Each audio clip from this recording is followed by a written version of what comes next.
Okay, we'll call the meeting to order for the City of Saratoga Springs on August 17th, 2021 at 6:01 p.m. Present tonight, I have Councilman Karn, Councilman Porter, Councilman Wilden, Councilman McComber, and Councilman Podeska. I've asked Councilman Podeska to lead us in our invocation and Councilman Porter to lead us in our Pledge of Allegiance.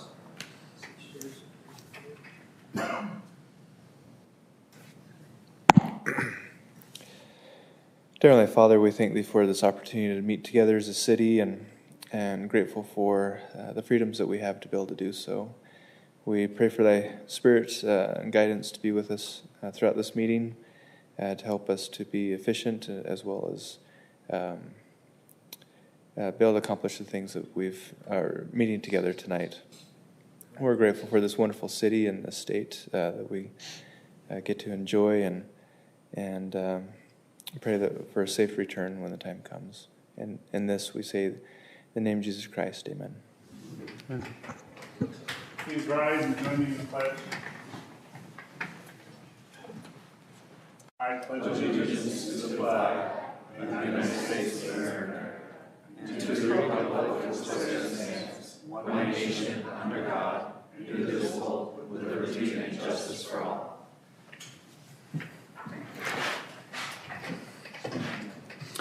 Okay, public input. Time has been set aside for the public to express ideas, concerns, and comments for subject matter not listed on the agenda.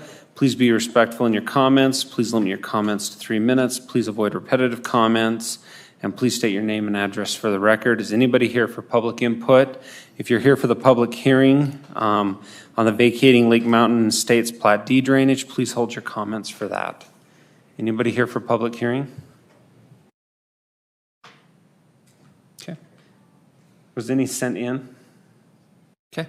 Seeing that, I will close the public input portion of our meeting. We'll hold on the police presentation in a minute. Reports, any reports from the council? No. Okay. Seeing none, Mark? Mayor and Council, I shot you an email with an update of the goals and the progress report of the goals. You have that now in your Dropbox, so feel free to reach out to me if you have any questions. Otherwise, things are progressing nicely, and we hope to have some of the big projects coming down here in the very near future. Okay. Councilman McComber? Thank you, Mayor. I forgot I did have one thing. I wanted to thank the city staff that worked so hard on our Fun Day Mondays that we had all summer. So we took a lot of time to thank for Splash in that 1 week, but then every week, every Monday, they had huge concerts, they had performers, they had a luau and all the trucks, and we just had a great summer. I got to go a couple times and enjoy that, and we had movie in the park, and they just really made this summer a great summer. And now that with all the kids going back to school today, I just wanted to take a moment and thank them for all those efforts. Thank you. Okay, we have the consent items. I'll entertain a motion on the consent items. So made. I have a first from Councilman McComber, a second from Councilman Second. Porter. Any further discussion on the motion? Okay, Karn? Aye. Porter? Aye. Wilden? Aye. McComber? Aye. Podeska? Aye. Motion passes unanimously. We have a public hearing on the ordinance vacating the Lake Mountain Estates Plat D drainage easement. Plat B. Plat B. Who's from staff has that?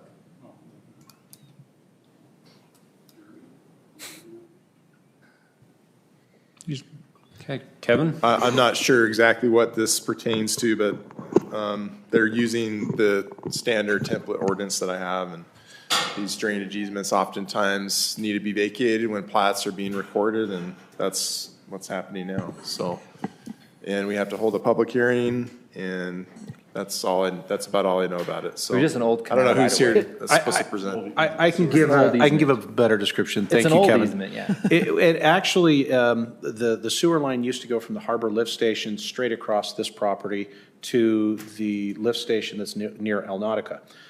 In order for them to make buildable lots closer to the lake, they moved the sewer line down to the trail easement and then looped it and brought it back up, kind of forming like almost an inverted U, so that the lots would be large enough to be buildable. And so now that they've built that sewer, that's connected, they're asking us to vacate that sewer so that then those lots then can become buildable. Okay, You know, we can always count on Mark to know the history of the sewer line. that is true. I do have a question, Mayor. It's a very important detail. We'll do the public hearing, then we'll get to Councilman Carn's question. Thank you. This is a public hearing. Is anybody here for the public hearing for the Lake Mountain Estates? Please limit your comments to 3 minutes. Please avoid repetitive comments, and please state your name and address for the record. Is anybody here for public comment? Okay, seeing none, I will close the public hearing portion on this. Councilman Carn? Yeah, Mark, just real quick, I did have a resident reach out to me. This was, that plat was recorded in 96, and there's large lots there. Are those still open? Has this been built on the east side of Redwood with different lots at this point?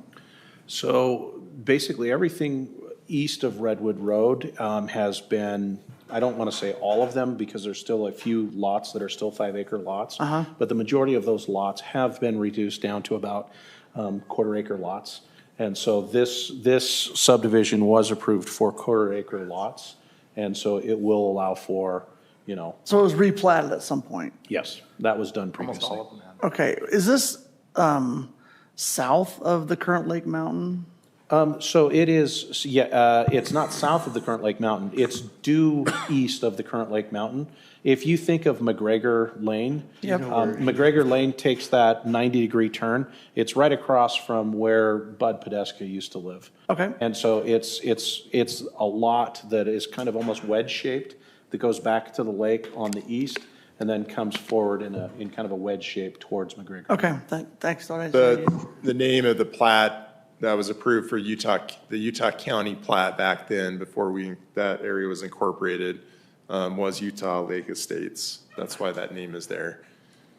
Or, I'm sorry, Utah, or Lake Mountain Estates. Lake Mountain Estates. But it doesn't have anything to do with the Lake Mountain project on the other side of the road. Yeah. Okay, that's what was confusing me, and I couldn't point on a map to where this was. Yeah. So. And I apologize. It's almost directly across the street from where Bud, Got it. used to be. And it's a 5-acre parcel that I think is now down to 12. Those are all county 5-acre parcels. Yeah. Okay. Okay, if there's no other comments, I'll entertain a motion. I move that we approve ordinance vacating Lake Mountain Estates Plat B drainage easement, ordinance 21-31, dated today. Second. I have a first from Councilman Porter, a second from Councilman Carn. Any further discussion on the motion? Podeska? Aye. Carn? Aye. Porter? Aye. McComber? Aye. Wilden? Aye. Motion passes unanimously. We look like we've got item 6 ready to go. Chief? There we go. Mayor, council, staff, citizens, thanks for having us this evening. Go ahead and, that first picture doesn't have anything to do with the Faro system, but I thought I'd take just a minute and tell you about something else while we're here. This is a radio that is both mobile and stationary. This is the one for the police department. The fire department has one like this, and we have one for the city hall. It's a ham radio and a general mobile radio service radio. So if our communications in the fire department or the police department go down, or if we have a big event in the city and we have to establish an operations center, an emergency operations center, we can have communications between the three, from the fire station, the police department, and the city hall. We can also, if we establish an EOC at the police department, we can use this radio system to talk to other outside entities on ham radio system. So it's kind of a backup. Very inexpensive. This whole box was about $800. We'll have 3 of those, one at each of those 3 locations. So, Is it EMP enforced, like reinforced that it protects from an EMP? Because like Well, I have a radio, but it's in a special thing that keeps it from being affected by an EMP. I'm not sure. I don't think so. At this price, probably not. Well, because, I mean, those aren't very expensive, those bags like that, you know, and if things start to get turned, you can store it in the bag, because I have that, and it just keeps the EMP from being Right. able to take out the radio, and then you still can Sure. communicate. A very technical question, Councilman. If the overall system goes down that we use, that's tied into the county, these three stations will talk to each other, but how do individual engines or individual officers continue to communicate? We could purchase handheld radios. very much Handheld like- ham? Just very much like the ones we have.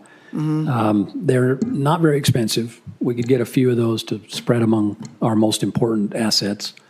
The other thing I'll note about this is that box, and the one at the fire department is the same way, can be put in a truck or a vehicle and taken any place in the city. So if we have to establish a command post somewhere, we can take it there and it'll be completely operational.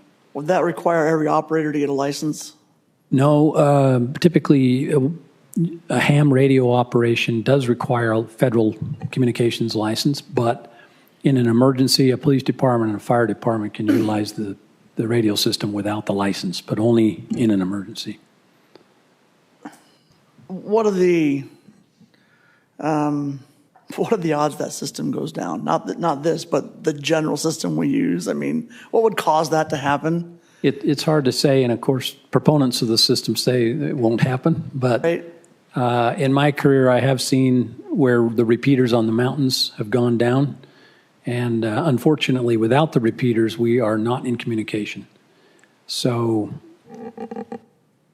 it's, I guess, some insurance It's possible. against something that's not likely to happen, but it's not a bad idea to do it. You know, we may, and I'm just one person here, but Mark, we may want to look at a small number of those ham radios as a backup to our current system. I know they're quite inexpensive in the big picture, so.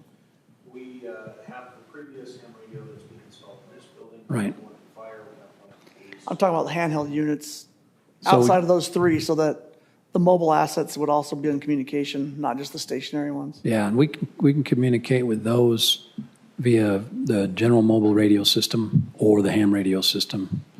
But But thank you, we'll continue to look at redundancy of operations. That's what I'm Yeah. saying, thanks.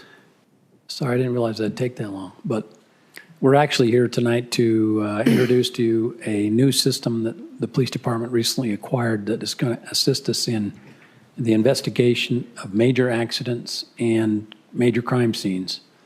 And this is the most advanced system out there. It's used by large departments on their major accident teams. Our major accident team has had a total station system prior to this, but this is amazingly much more advanced. And tonight I have Lieutenant Zach Robinson, who's going to give you a little briefing and demonstration on the system.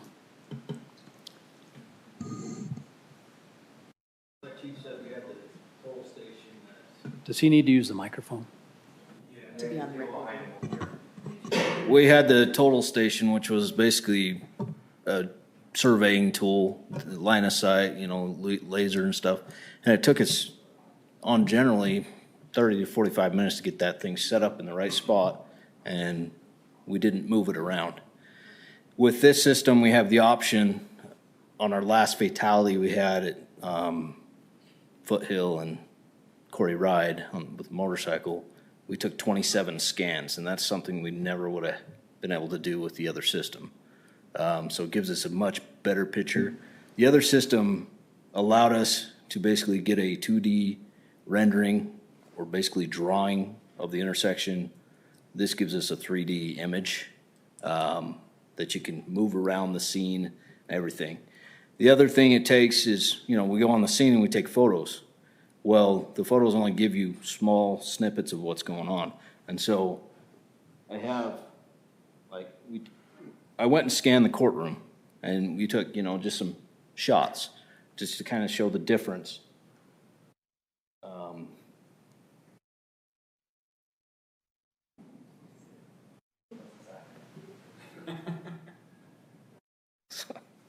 Court, not ward.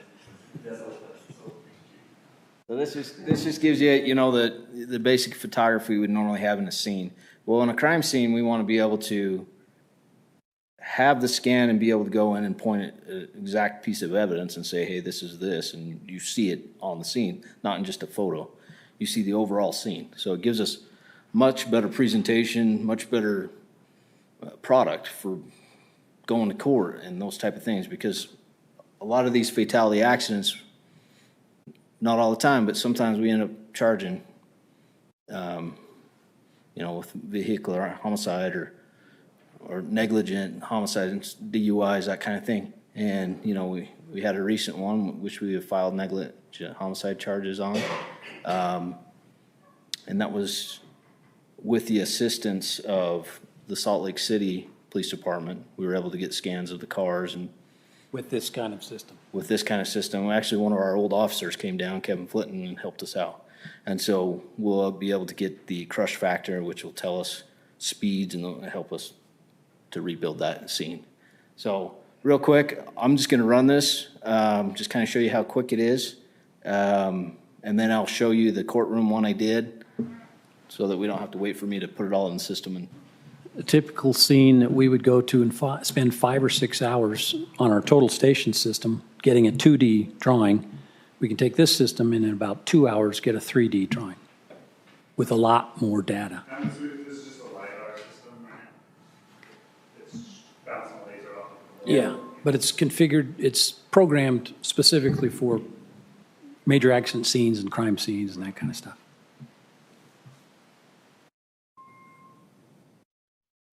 And there,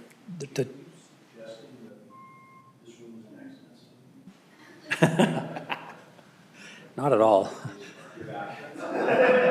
so basically, as this goes around, it's going to take a 3D rendering of this room. And if I had, like, in this room, for example, I would take the scan here. I'd probably go up the top of there, take another scan so you get the detail that's up there behind you guys. And anywhere else that, probably on these sides. So you could take 4 or 5 scans in here. This is the 3D rendering you get. We can come in here. And these little black spots are where the ferrule was at, the scanner. And so it gives you, a lot more detail than I can get when I was using the total station system. And if you have a piece of evidence in the crime scene, a gun or a alcohol container, or whatever it might be, you can pinpoint that. You can have that in the photograph and pinpoint it. Exact location. The targets I was talking about, like when we do a scan, we have to have at least 2 of these targets in the scan so that it'll go into the system and put it all together for us. It makes our jobs a lot easier, lining everything up.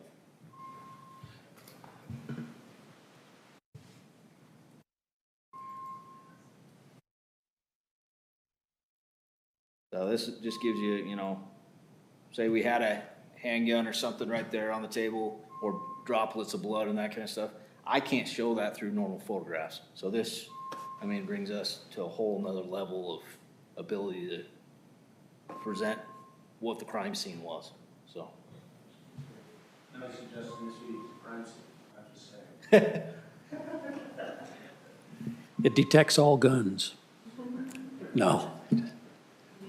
How tight of a space can you use it? Would you use it like in a vehicle? We could. You can use it in a bedroom. So. Because I can actually take it off of there and I can just hold it. Yeah, or that stand lets me go down quite small. So if I wanted to sit in the car, I could do it in the car. They do make one that's a handheld. It's a bunch more money. But so when it goes around originally, it does just a black and white image. It'll do a second image that brings all the color. So It seems to be going faster now. huh? It seems to be going faster on color, though. I wish I had an accident I could show you, but can't yet. We can't show any of the accidents right now because they're, yeah. And the last 2 we had, the last one we did with our system, and the one previously that we did on Redwood Road and,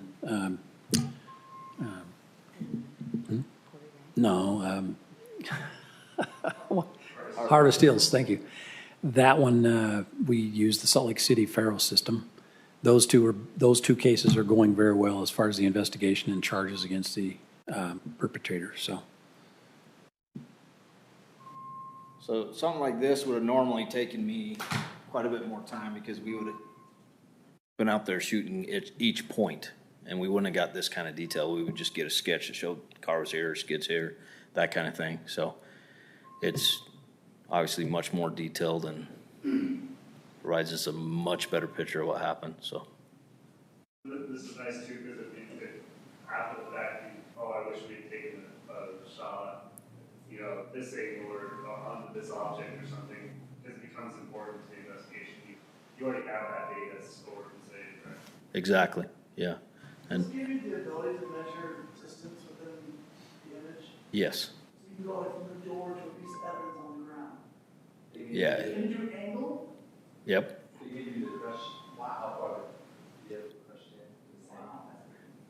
Yeah, we go into another program we got because, when we purchase this, you have to buy a bunch of different programs. But yeah, we have, it's called Scene to Go, and it allows us to bring the vehicle in there, line up the crush on there, and then it gives you the exact measurements. So I actually don't even have to go out to the car again and measure it because it's there. So. In answer to your question, Councilman Porter, we actually went a second time to the Harvest Hills Redwood Road scene and did a second scan with Faro later on when we wanted to pick up some additional stuff. So. How well does this do at night? Great. Yeah. Yeah, so the last motorcycle fatality we had, I was just looking at that today, and I mean, it looks like it's daylight outside. That's how, so if there's too much light, it tends to drown it out too, though, because there was a situation where the fire truck was running all its lights, and you just see a blur of white, and so it's like, we gotta remember to get the lights turned down a little bit. That ladder truck, it's got a lot of lights. So that's all it is. Scan's done. This is something that would take me hours. Yeah. Hours. That's the thing. You're getting off the road. Yeah. That was one of the huge things for us. Well, we're getting the road open for traffic, and we're also getting officers out of the road for their safety. Yeah. Are we going to do anything? We got anything else? Nope. Okay. So basically, he takes that data, he downloads it, and then he ends up with pictures and the same capability that he's shown you from the courtroom.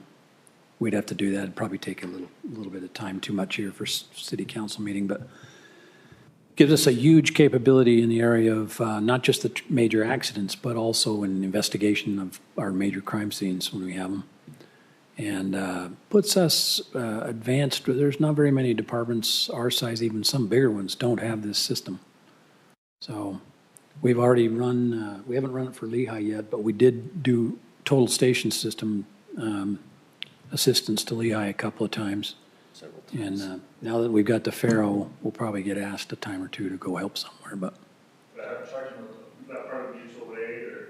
Yeah, I think unless it gets, to be too excessive, but. What does this system cost? The system, this system by itself, just that there was about 30,000.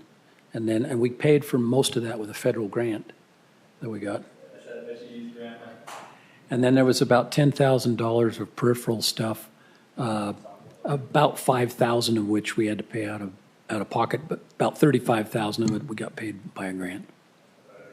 For $5,000 out of pocket. Yeah. So. Very good. Any other questions or? I have a question about that. Something like that, $5,000, does that come out of like the fundraiser money from the 5K coming up, that kind of thing? Or? It could. Right now, it's just going to come out of the police budget. I'm just curious what that fundraiser is about. The last time, are you talking about the cops and joggers? Yeah, they did that for us a couple of years ago, and it only netted about, I want to say, $1,800. But so anyway, we're excited to have the system. Our major accident team is commanded by Lieutenant Robinson, and we've got probably 4 or 5 members of the team that are quite experienced in this type of investigation with the old system. They've all been trained by the company. We got how many days was the training? 4 days. 4 days. The company, as part of that cost, the company sent a representative that spent 4 days training our officers. So we got 6 trained, and we've got about 3 members that are going to be new to the team. And included in the team is also our drone operator. So we do drone photographs as well. So like you said you had 6 officers trained. Is this something where those officers can then train follow on, or do we have to have a company come out in 5 years if Technically, train more people? yeah, technically they have to come out and certify the other ones, but we can teach them how to do it, but we'd have to basically oversee it. So if you have 2 officers running the machine and one of them is certified with a company, he's got to be the one on the dotted line. The other officer can know how to run it, be a team kind of a thing. And if we have opportunities, we'll send those other guys to get certified. So with it going to be shown within doors, when it's outdoors, how far does the scan go? Like those radius? 75 yards. They make them to where they can go out to 350 meters. But with what we do, we move it enough and make enough scans. We don't. 450 feet's going to cover most intersections, isn't it, Dave?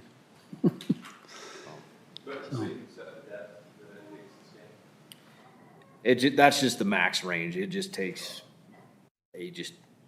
overall scan, captures it all, but we move it to get the finer detail. Like say I want to get a better scan of the car, I will move it up towards the car and get a scan of that to just get the fine details of that. So it just takes all those scans and puts them together. That's the cool part. Yeah. Finally, I'll thank Kevin Carpenter. He's not here, but by phone, he got us figured out how to hook his laptop up in this system without having it be plugged. So. Thank you. Thank you for looking outside the box. Thank you. Okay. We'll move on to business item 1, the Westport Business Park General Plan Land Use Map.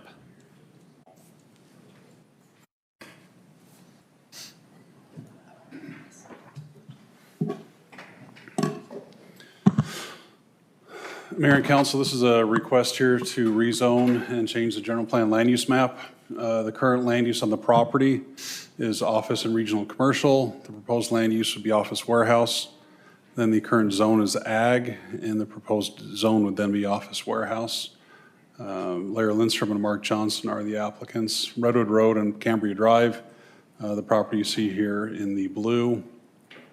Just other details here again of what was stated earlier with the existing zones and the land use of what the applicant desires. That was the land use. This is the zone. Approximately 18 plus acres of property.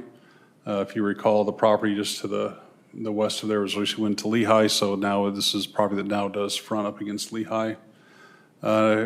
Concept plan here, again, concept plans are non-binding with the at a rezone stage, but it gives you an idea of what the applicant is requesting.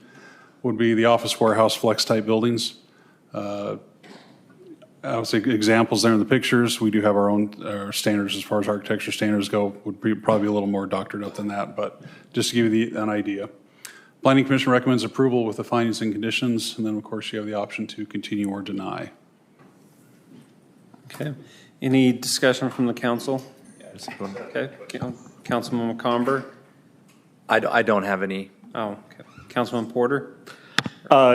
I just looking at the concept plan and not realizing this is preliminary, but about how many square feet of office warehouse could we fit on this property?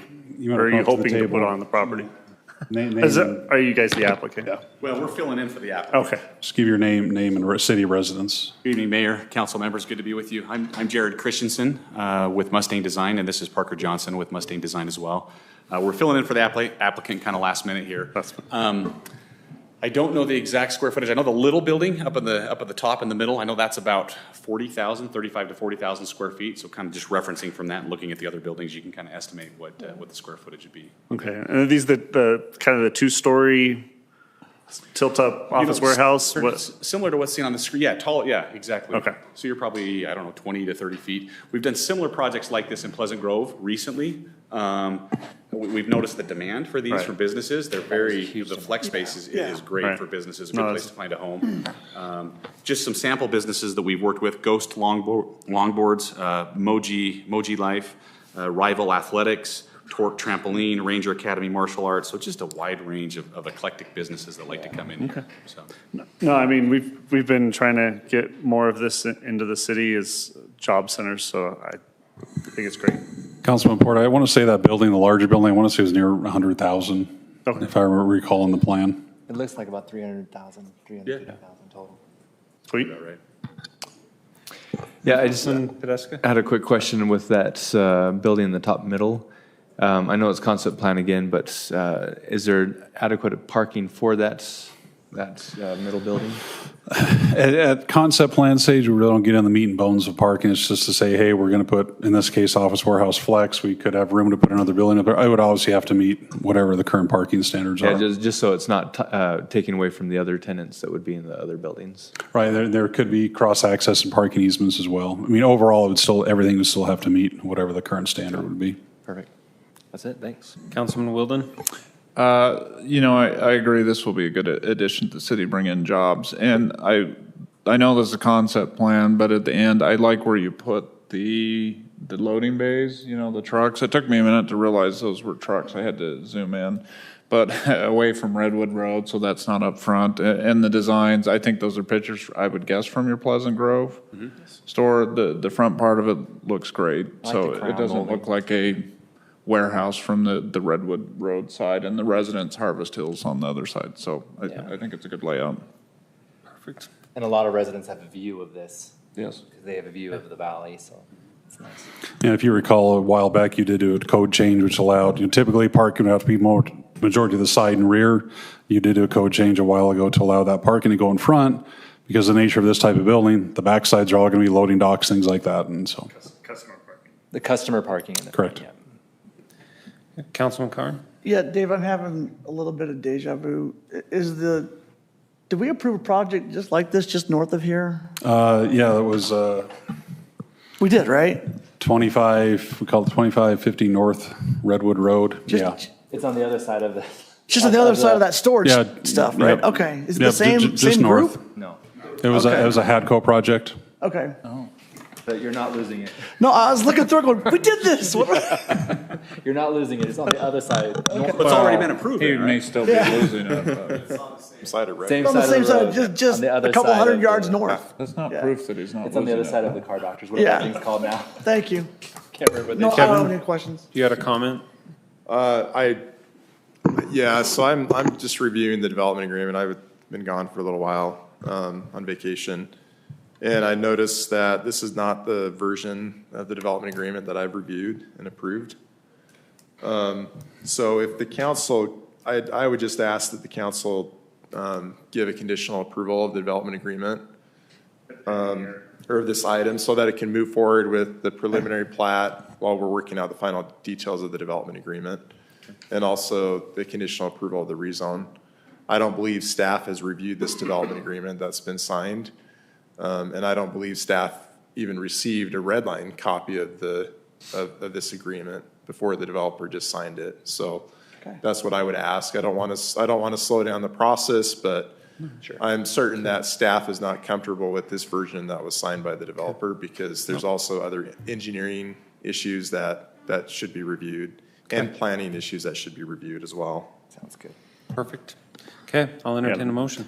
I move that we approve business item 1 is listed on the agenda with all staff findings and conditions, adding a condition that the master development agreement is approved by legal, And staff. city attorney and staff. Second.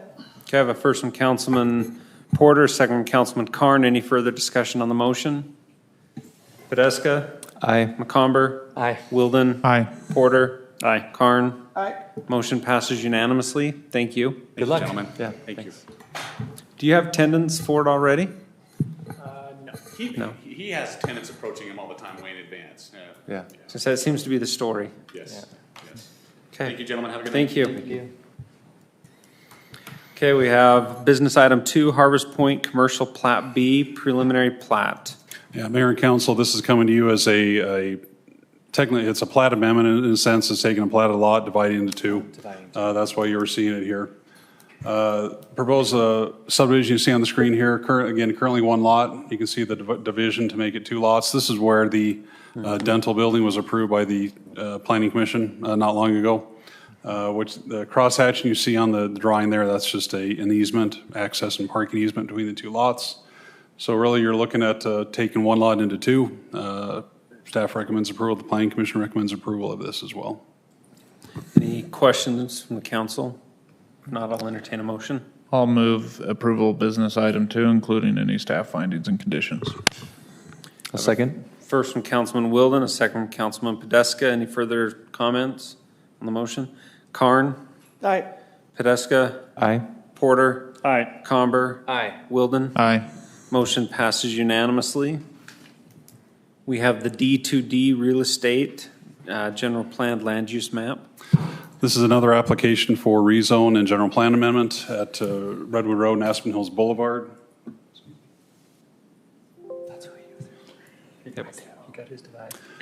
Currently, the office land use is on the property when the current zone is agriculture, is 1.17 acres.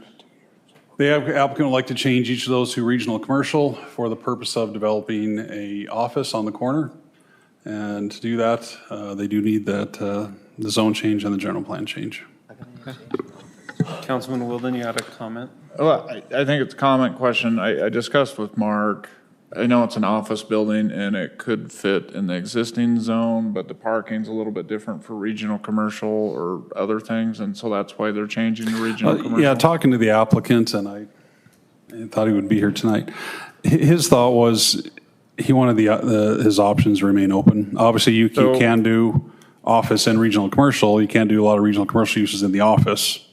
So, I mean, my preference is it's zoned as office. I'm fine with going to regional commercial for office, but allowing for regional commercial opens up gas stations and other things. So if we approve this, I want it conditioned that it must be office space as defined per our code. And that can be added to the development agreement. Otherwise, I'm just not comfortable with it. I had the same thing. We've had it so many times, it could go, I hope that he builds it in 3 months, right?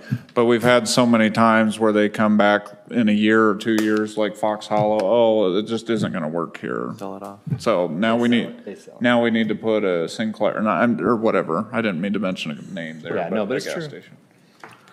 I had a, Then I'll entertain a motion. no, I want to ask some questions. You were looking excited to make a motion or something.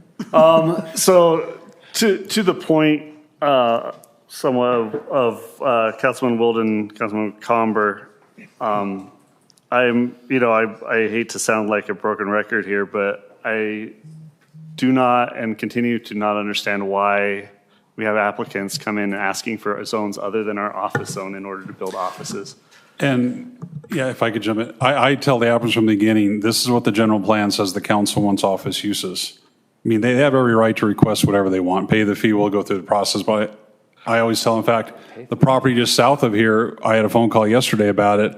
They want to do regional commercial. I'm like, or actually it was mixed use, but that was a different conversation. We said, hey, council has this pegged for office in the general plan. They would like to keep it office. And I think that's great, but here we have somebody wanting to build an office building, just like Thrive. They want to build an office building, and they have to go to a different zone to do it. And so I'm going to say it again, we need to change our office zone so that people can build an office building in the office zone. Okay? I've been saying this for 4 years now. We haven't done a thing to our office zone. And here's another applicant saying, I can't build an office in our office zone. So can we please change the office zone? I hope I've been clear. Okay. If you need to, I would support bringing that back. I'd like to understand why, and you can go back to some where we've previously done this and say what were the problems with the office zone, and so we can have a look. I don't want to go out and just look at other cities. I know that's always part of it.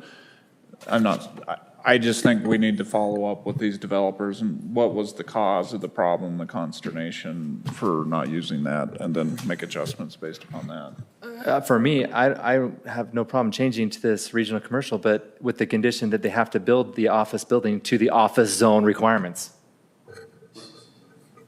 That's why I don't get why they're doing this. That I'm with you. Like, it does not make sense because they're trying to take advantage. They're trying to get another use. They're going to come back and change it out, put something else here. They're trying to reduce the amount of parking because we require a certain amount of parking for office, and they don't like how we try for the lobby area. They have to have parking for the lobby area. They don't like that. But our regional commercial, they can't call this a regional commercial building. It's an office building. So if we either, to your point, we either change the office zone and we have an agreement and an discussion here and we figure that out, or they have to build a truly regional commercial type building like a store. That's why you're frustrated. Right. I mean, we've had Thrive come in as community commercial. We had another part of Thrive come in as neighborhood commercial.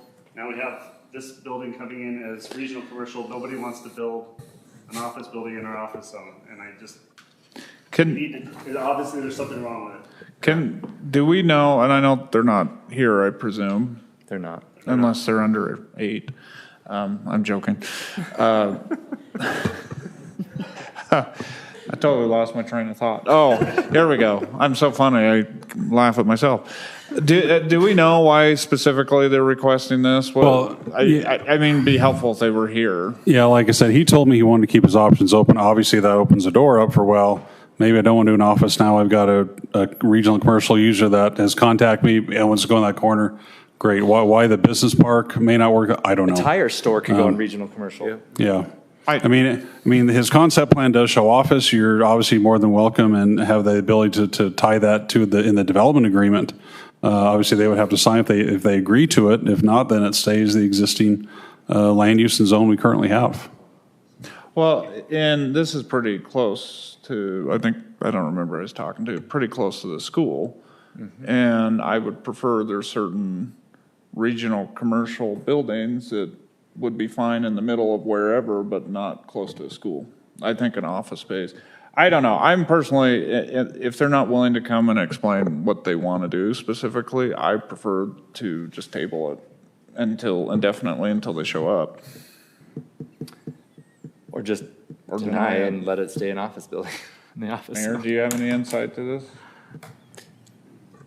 I was just going to say, if it's approved for that condition on the building permit being pulled for the rezone, then the building's being built. Yeah, Councilmember McComber's idea certainly guarantees that either you build the office or you don't. Yeah, I'm comfortable moving forward with that so they can move forward in this market. Okay. And I'm But we do need okay to address with that, your issues. If it's parking, if it's in the Thrive development, I think it was signage. I'm guessing they all have different issues that they want to do. But I mein, we've got to figure this out. If we're going to attract job centers, we've got to be able to have people come in and build a building. Yeah. Are you Michael Muleman? No. Okay. So I'm comfortable with conditional approval. Okay. And I'll entertain a motion. I guess I should try since I said uncomfortable. I will move that we approve business item 3 as stated, including any existing staff findings and conditions, adding the condition that the rezone is conditional on construction or pulling a building permit for a office use as defined in our code under the current zone, which is office. do we want to set a sunset on that? That kind of creates an indefinite, they could just sit on it for 15 years as long as they don't build an office, but. Or do you want to say non-retail, non-food? Office building. They can have that component in an office building. I don't care. It's just. I made the motion, and then I can go back and amend it. Okay, so we got a first. Second that. Got a second, Councilman McComber. Further discussion on the motion? I'm just concerned it's kind of open-ended and the conditional pulling a permit within the next 5 years or something like that, so that it reverts if. Sunset? And then it reverts back to office zone. Yeah, it just reverts back if they don't take advantage of it. 5 years is a long time in my mind. Yeah, Well, I'm just throwing a number out, but 3? I'd say 3. 3, Oh, I only saw one finger. How many were you? I'm fine with that. All 3. Okay. All 3, okay. I'll amend my motion to include a sunset provision of 3 years and from today, and if a permit is not pulled by then, it reverts back to the existing zone as of today. I'll amend my second. Okay, I have an amended first and amended second. Any further discussion? We got the attorney. Yeah, so we just need to be clear here. If you go to the definition in 1902-02, the definition of office says a room, suite of rooms, or building used for conducting the affairs of a business, profession, service, industry, or government. So it's a very broad definition. So we just need to get more specific about what you're looking for. Are you saying? I'm okay with it being broad and. I don't want to take away any rights that they already have with this motion under the existing. I'm okay with that broad description. Yeah. So that would satisfy your condition if it's a room, suite of rooms, or building used for the connecting of affairs of a building, profession, service, industry, or government. Because that could be Doctors, anything. dentists. Yeah. It can't be a gas station, can't be a tire shop. It could be a gas station. So- because it would be a room used for the connecting affairs of a business. So that's the problem with your definition. that has Okay, Why do we have gas stations separated out in our code? Well, that's where you need to be clear.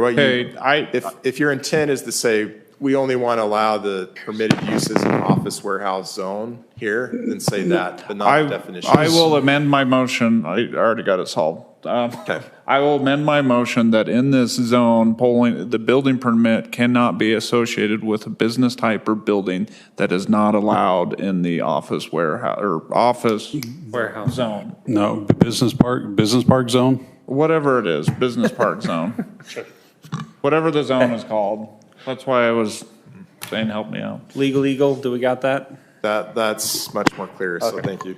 Perfect. I'll amend my amended motion. Okay, I have amended motions. Any further discussion or heartburn? No. Councilman Carn, Aye. Porter, Aye. Wilden, Aye. McComber, Aye. Podesta. Aye. Motion passes unanimously. If we can make it in the notes a little bit more clear, yeah, I was gonna say. What wasn't clear? Hey, You still want the sunset of 3 years? yes. Yes. Hey, and Kevin, that's a good catch. Thank you. Okay, we've got the Transportation Master Plan Amendment, Ordinance 21-27. Back on this. I checked, the pictures are gone. Pictures are good. There's still something I wanted to pick, but. And they're all in our city. So. At least they're a Saratoga Springs now. Mayor and council, this is similar to what we did last week, where we're just doing some cleanup on some temporary easements that were created, and now we need to get rid of them because there's homes where they are. We did that one already. Yep, Oh, this is the TMP? Yeah. yeah. You're a little late to the party. We took care of your other one. Appreciate that. He tried to kick me out of here, and I said, no, I have a TMP still.